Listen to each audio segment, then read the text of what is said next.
It is my great pleasure to welcome you to this workshop on the development of a regional environmental management plan for the area of the northern mid-Atlantic ridge with a focus on polymetallic sulfides deposits.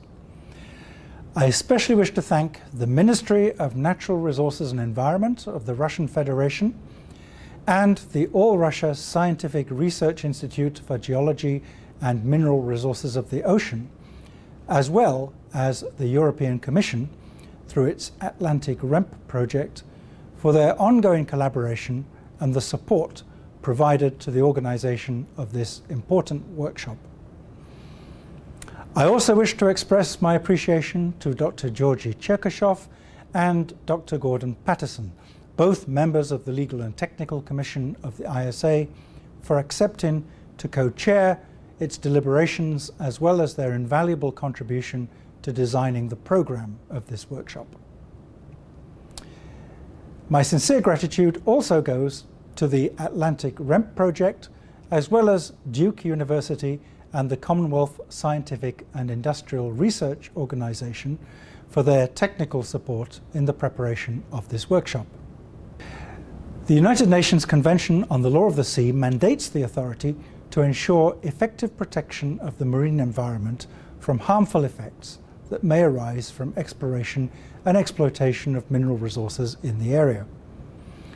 Accordingly, and pursuant to Article 145 of the Convention, the authority is required to develop measures and tools to provide for the effective protection of the marine environment, including marine biodiversity.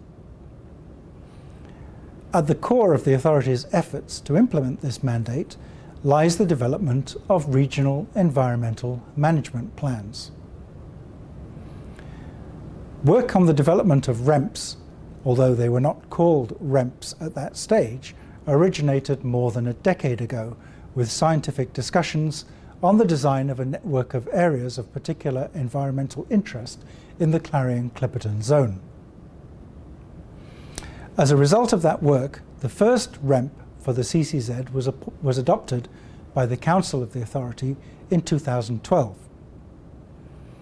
As interest in seabed exploration has expanded into other regions of the global ocean, it became imperative for the Authority to develop REMPs in other areas where exploration is taking place.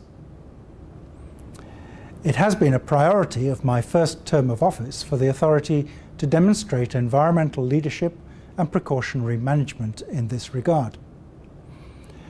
I was pleased, therefore, that in 2018 the Council endorsed a strategy for the development of REMPs presented by the Secretariat, provided budgetary resources for an environmental programme, and agreed on two key principles to guide the future work.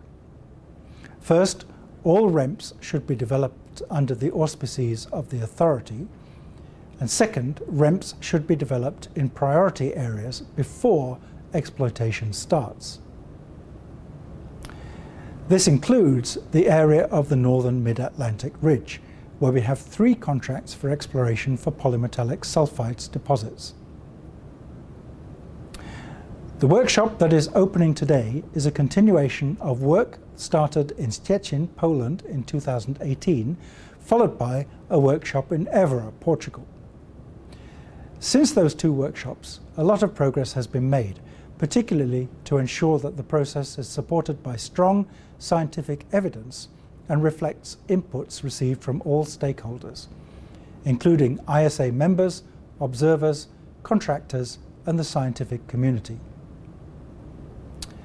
So, building on the momentum generated so far, this workshop aims to identify potential management approaches and measures that can be considered in the development of a REMP in the northern mid-Atlantic ridge, including spatial and non-spatial measures, as well as approaches for addressing cumulative impacts at the regional level, and discuss the framework for implementation, including collaborative framework for future monitoring, research and capacity development. I want to acknowledge with appreciation the valuable contributions of various experts who assisted with the post-Évora workshop activities. With your help, we were able to further refine the workshop results regarding the the qualitative modelling of cumulative impacts and the application of area-based management tools. This important work provides a strong foundation for this workshop's deliberation, along with the earlier workshop reports and the Regional Environmental Assessment Report and Data Report.